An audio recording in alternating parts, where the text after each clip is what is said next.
आज उन्होंने अपनी वार्डरोब की सबसे महंगी साड़ी पहनी थी।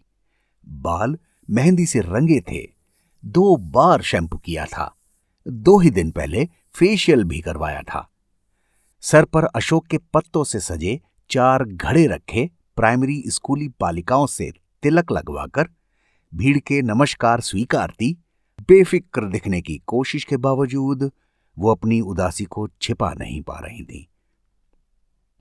अपनी 35 साल लंबी राज्य सेवा से वो आज निष्कलंक रिटायर हो रही थीं।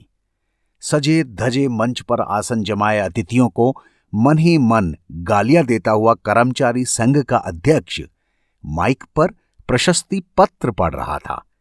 मैडम, आपके कुशल और प्रेरणादायक नेतृत्व में हमारे दफ्तर ने सफलता की ऐसी ऐसी अनदेखी ऊंचाइयां छुई हैं जिनका आपके कार्यभार संभालने से पहले किसी को गुमान तक न था। 35 साल तक आपके प्रभावी मार्गदर्शन में दफ्तर के कई संगठनों ने उन्हें सम्मान पत्र भेंट किए थे और फूल मालाओं से लाद दिया था। उनकी चमचमाती सरकारी कार का दरवाजा ड्राइवर ने आज और ज्यादा नम्रता से खोला। 3 पीए, 4 स्टेनोग्राफर, 7 बाबुओं और 11 चपरासियों ने एक के बाद एक झुककर उनके पांव छुए और वो अपनी विदाई समारोह के प्रभावशाली और गरिमापूर्ण ढंग से निपट जाने पर अभिभूत नजर आने लगी।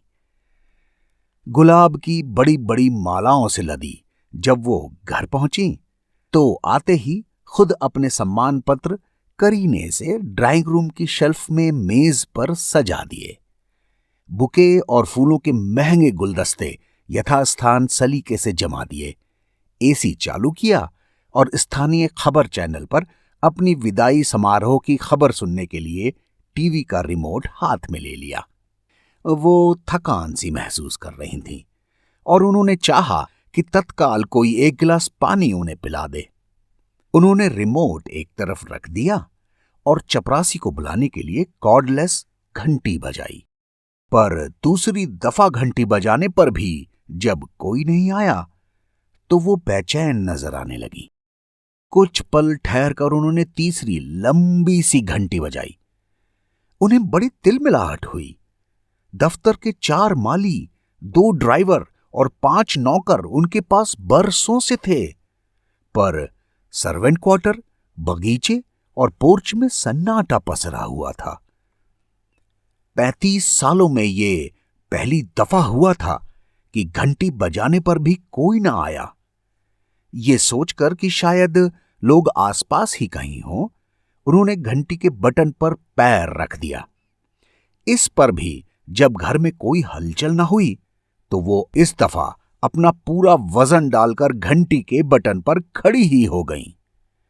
घंटी की तेज कर्कश आवाज पूरे घर में गूंज रही थी, पर बंगले में उनके सिवाय आज कोई नहीं था। अकेली थी वो, नितांत अकेली। तभी उनके पेट में एक असहनीय दर्दनाक मरोड़ उठी।